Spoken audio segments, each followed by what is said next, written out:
Tim Grover's book, Relentless. Finally, kind of have a definition of the three parts he has. I talked about this or alluded to this in another video earlier. So he has three types of people that you work with: coolers, closers, cleaners. A cooler is a person who shows up 9 to 5, does whatever they have to do, gets by on a minimum.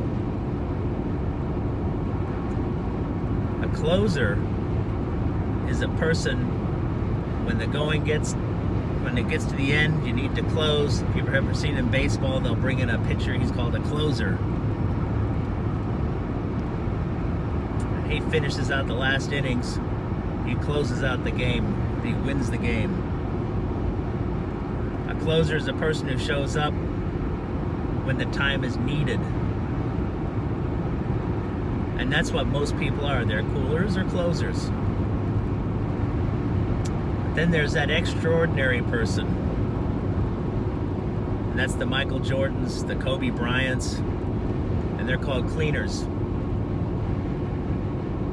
And when I was listening, Tim Grover gave the definition of what a cleaner is, because the names really don't quite make sense if you kind of think about it. A cleaner is a person who is always on, cleans up, takes everything out. It's a cleaner. They do even more than a closer. They never have an off day. They thrive under pressure. They put themselves to the test, and they bring the others up around them, make the others around them better.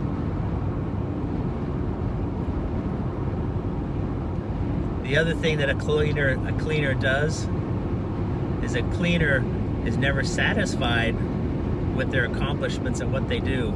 Every year they're improving themselves on something. And he says a person can be a cleaner, but if they quit improving or trying to improve, they drop back to being a closer. So the other thing when we talk about cleaners and closers, a cooler, big talker. A closer talks trash to try and get the other person emotional. Cleaner's a pretty quiet person. They may talk trash themselves, or they'll take people talking trash about them, but then they internalize it. Don't talk trash to a cleaner, because it actually motivates them. This is a purpose. That's why people who are closers, coolers, don't understand when they try to talk trash to somebody else. They're trying to get them all up in their emotions so that they'll start to make mistakes and fail. For a cleaner, that has the opposite effect. Plus, in a cleaner, I think I may have said this earlier, cleaner always the buck stops here. They're they take the blame when something happens. They don't blame anybody else. So those are all the attributes of a cleaner.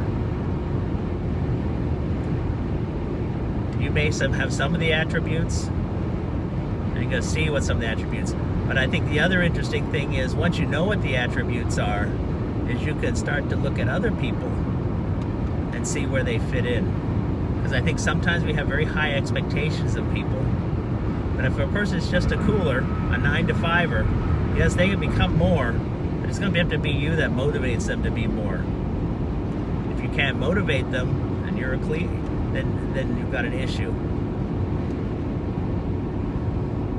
So once you take a look at somebody and you can kind of determine who they are, come up with a plan. The other thing that we're talking about, cleaners, closers and coolers, they follow a plan. They have a plan. They think about what they need to do. A cleaner has a plan, but they don't need to think. They work on autopilot. And when things aren't right, they will change the plan and modify the plan to make it work. So there's all the parts there are. A cooler person basically hangs around the water cooler all day. does what they need to do, 9 to 5, or goes home. Closer, when the deadline comes to the end, they'll get moving. They'll become the beast then. But only when the time needs to be done, when it needs to be done. And a cleaner is always on. They don't have an off switch.